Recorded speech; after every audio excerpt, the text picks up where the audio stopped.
I'm going to teach you guys the 7 secrets that took me from taking 6th in the state to going and winning a state championship the following year. Secret number 1, if you want to get better quicker, you need to do more practices. Now let's take 2 wrestlers. Wrestler number 1, he started wrestling his 6th grade year and now he is a senior. Let's say he just wrestles during the season, so he's wrestling 12 weeks each year. Let's say he does 4 practices a week and each practice is 2 hours in total. That wrestler would have 672 hours of wrestling over 7 years. Now wrestler number 2, let's say he started his sophomore year and he's a senior. So he's only wrestled for 3 years. But let's say he does double the amount of practices, so he does 2 sessions a day, or maybe he's wrestling on Saturday and Sunday as well. So he's done 8 practices. He's wrestling all year round. Let's say he takes a couple weeks off, so he's wrestling 50 weeks a year. And again, for 3 years, and each practice is 2 hours. That wrestler has put in 2,400 hours of wrestling. So, although one wrestler's been wrestling for 7 years, the other one's been wrestling for 3 years, the one that's been wrestling for 3 years has gotten 3 times or 4 times, almost 4 times the amount of hours of practice in. The other thing we take into consideration is as you get older, you learn quicker. So a 6-year-old that's going from 6 to 7 years old, that 1 year of wrestling, he will not get as good as when he's 13 going to 14. When you're younger, it's harder to learn, it's harder to get the technique down quicker. So in general, not only is he getting more hours in, he's getting more hours in when it matters more as he's getting older. Secret number 2, you need to build your own wrestling system. So I focused on building my own neutral system. I did a lot of underhook stuff. I did underhook, high single, underhook, knee pick, underhook, snap down, underhook, double. And I drilled those again and again and again. So while other people, say my competitors, are drilling a multitude of moves, I'm drilling a precise amount of moves. A few moves that I'm getting down really, really well. And if you look at it as a repetition thing, one wrestler who may be wrestling just as long as me, maybe he's doing just as many practices, but I am picking only a select few moves and drilling them again and again and again and again and really getting that series down, while the other wrestler is just doing a bunch of moves every practice, not really mastering anything. I will be at an advantage when it comes time to competing because I'm practicing the moves I'm going to hit. And I'm actually building my own system so I really understand what I'm going to do when I go wrestle. There's thousands of moves out there. If you don't start picking moves and figuring out your series, you're going to be wasting a lot of time drilling a bunch of random stuff.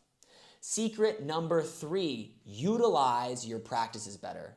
Now this can be broken up into a couple different things. 1, the amount of reps you get in directly will correlate to how much better you get.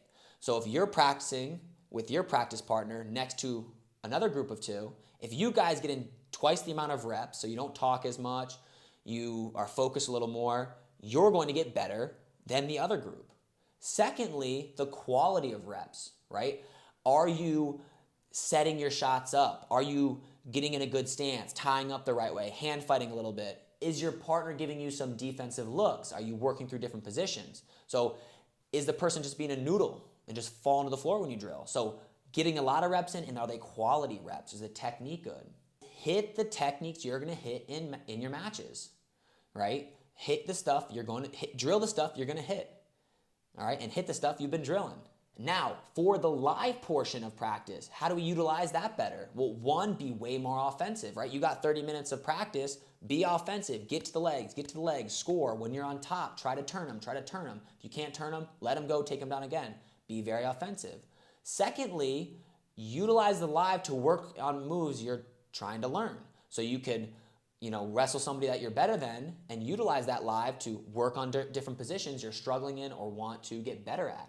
The last thing is flow wrestling. I think if you are flow wrestling during your practices, it's going to make you a lot better as well. I think it's a great way to utilize live to get better quicker. Jogging around for 60 minutes to warm up is a waste of time, okay? So, secret number 4, compete more.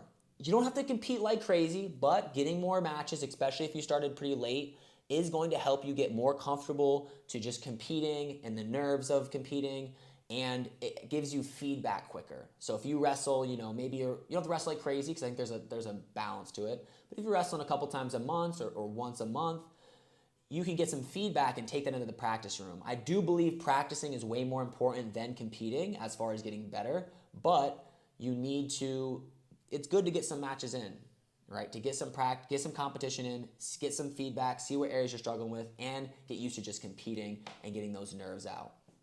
Number 5, lifting, right? So I was lifting a couple times, 2 to 3 times a week during high school, and then 3 times a week during college. You get stronger, you're gonna get better at wrestling, all right? Stretching. If you get flexible, it will definitely help with your wrestling. So, and it doesn't take up too much time. So after every workout, secret number 6, stretching, you get more flexible, it's gonna make a big difference. You stretch after your wrestling, you stretch after your lifting. If you do a little run, you stretch after your run. Getting more flexible, like I said, is going to make a big difference, and it's something that doesn't take a lot of time to do, right? A few minutes, 5-10 minutes after every practice. Now, number 7, cardio. You can do extra runs, and I actually think it's more to help with your mental toughness. I personally think, in my opinion, cardio I think is the lowest thing on the list of 7. I believe you can get enough cardio in the actual wrestling practice if you push yourself hard enough. I don't think it's too important. I think the lifting will add a bigger benefit, but I do want to tell you one thing. Okay, we talked about lifting, secret number 5, lifting, secret number 6, stretching, secret number 7, cardio. Wrestling more is more important. So if you have to choose between another wrestling practice and lifting or stretching or cardio, in general, you go wrestle. You don't want to compromise, you don't want to do a super hard lift and make it mess with your wrestling practice. So that's all I got. If you want to get better, do these 7 things. They're going to make you jump levels super quick. It's what I recommend my athletes to do. It's why my athletes are seeing amazing success. So 1, get more practices in. 2, build your own wrestling system so you're not wasting time drilling moves you're not going to hit. 3, utilize your practice better by doing more reps, quality reps, by being more offensive in the live portion. Number 4, compete more. That will help you get more feedback. Number 5, lifting. Number 6, stretching. And number 7, cardio. I'll see you guys in the next video. And if you have anything else that you think could help you get better faster, just comment it below.